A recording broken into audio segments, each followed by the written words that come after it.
Hello नमस्कार श्री स्वामी समर्थ। स्वागत आहे तुम्हा सगळ्यांचं माझ्या YouTube चॅनलवरती। आजचा दिवस तुम्हा सर्वांना खूप छान सुखाचा आणि आनंदाचा जाऊ देत हीच मी स्वामींच्या चरणी प्रार्थना करते आणि आजच्या व्हिडिओला सुरुवात करते। पण त्या अगोदर तुम्ही माझ्या चॅनलवरती जर नवीन असाल तर चॅनलला सबस्क्राइब नक्की करा।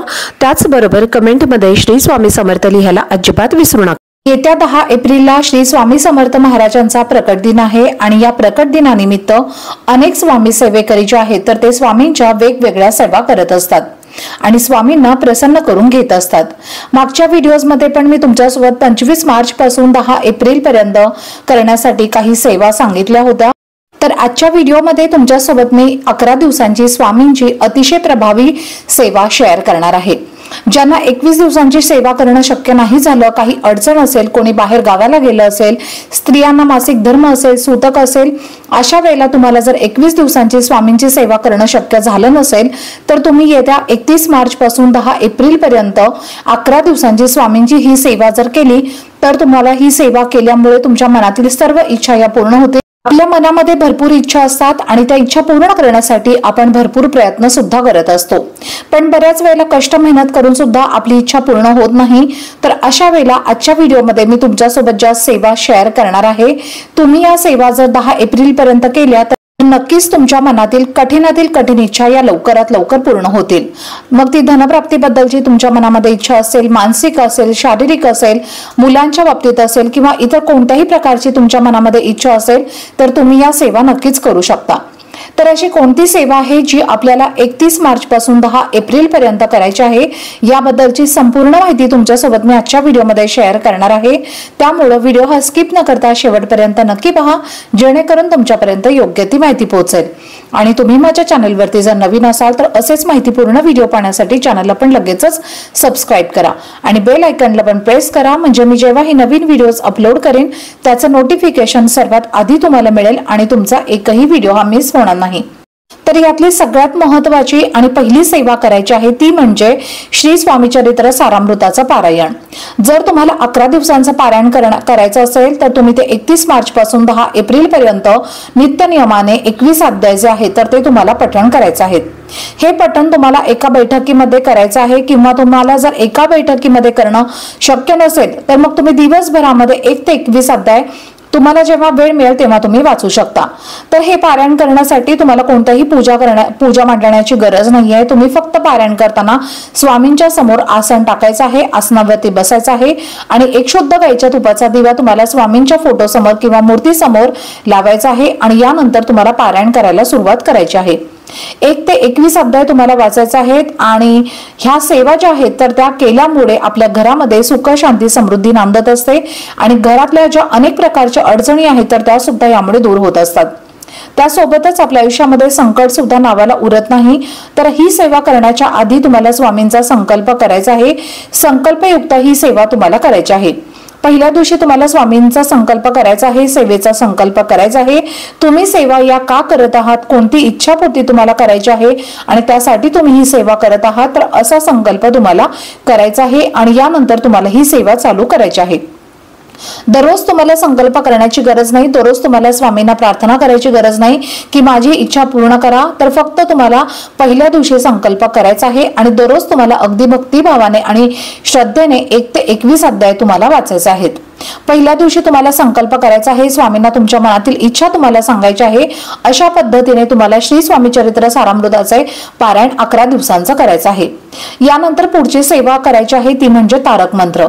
आपल्या घरामध्ये जे काही वास्तुदोष असतील, पितृदोष असतील तर या तारक मंत्राच्या पठणाने किंवा पारायणाने दूर होतात। त्यासोबतच तुमच्या आयुष्यामध्ये कितीही संकट अडचणी असतील तर त्या सुद्धा यामुळे दूर होतील। तर बघा तुम्हाला किती दिवसांचं तारक मंत्राचं पठण करायचं आहे, तर पठण करण्यासाठी सांगितल्याप्रमाणे तुम्हाला एक आसन घ्यायचं आहे, आसनावरती बसायचं आहे।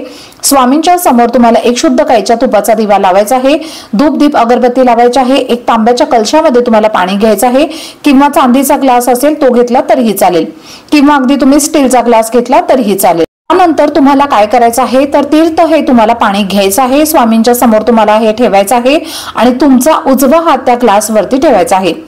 त्यासोबतच एक अगरबत्ती सुद्धा तुम्हाला लावायची आहे आणि यानंतर तुम्हाला तारक मंत्राचा पठण करायचा आहे। तुम्ही 1 वेळेला, 3 वेळेला किंवा 11 वेळेला, 21 वेळेला किंवा 101 वेळेला जेवढं तुम्हाला शक्य होईल तेवढं तुम्हाला तारक मंत्राचा पठण करायचं आहे।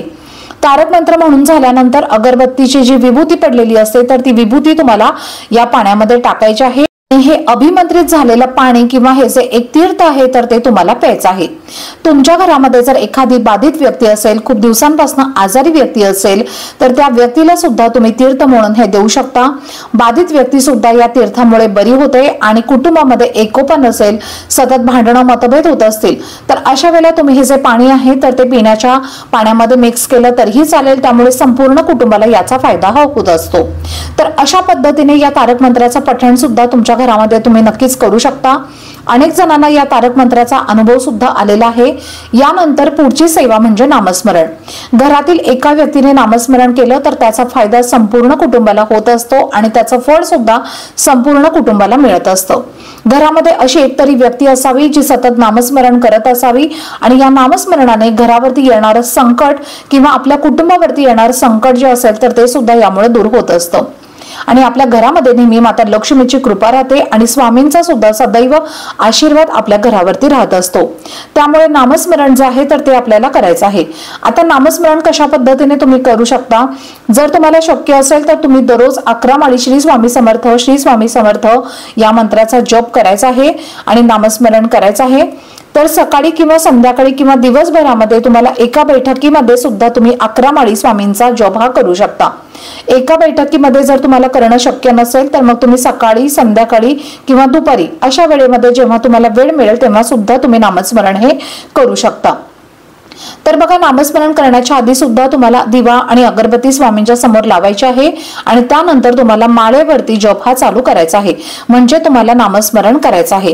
पण एका जागी बसून करणं जर तुम्हाला शक्य नसेल आणि तुमच्याकडे जर माळ नाही किंवा तुमच्याकडे वेळ नाही तर अशा वेळेला तुम्ही तुमच्या घरामधली कामं करत असता, स्वयंपाक करत असता किंवा इतर तुमच्या ऑफिसमध्ये तुम्ही काम करत असता, तर कुठल्याही प्रकारचं तुम्ही काम करत असाल तेव्हा सुद्धा तुम्ही श्री स्वामी समर्थ, श्री स्वामी समर्थ हा मंत्राचा जप करत राहा, तरी सुद्धा तुम्हाला नक्कीच याचे फळ हे प्राप्त होईल। तर अशा पद्धतीने तुम्हाला हे नामस्मरण सुद्धा तुम्ही करू शकता।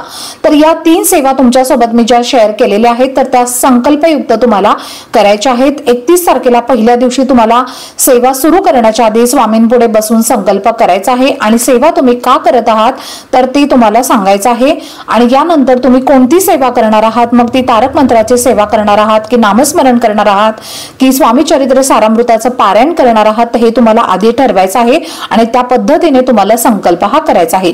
कोणत्याही इच्छापूर्तीसाठी तुम्ही ही सेवा करत आहात आणि यानंतर ही सेवा तुम्हाला चालू करायची आहे। अशा पद्धतीने तुम्हाला स्वामींचा प्रकट दिनापर्यंत एक 11 दिवसांची स्वामींची ही सर्वात प्रभावी सेवा करायची आहे। या सेवेमुळे फळ हे तुम्हाला निश्चितच प्राप्त होईल आणि तुमच्या मनातल्या सर्व इच्छा या सुद्धा पूर्ण होतील। तर चला, झालेली सेवा ही मी स्वामी महाराजांच्या चरणी रुजू करते। आजचा व्हिडिओ जर तुम्हाला आवडला असेल तर व्हिडिओला जास्तीत जास्त लाईक, शेअर आणि चॅनलला सबस्क्राईब नक्की करा। भेटूयात पुढच्या व्हिडिओमध्ये, तोपर्यंत सर्वांना श्री स्वामी समर्थ।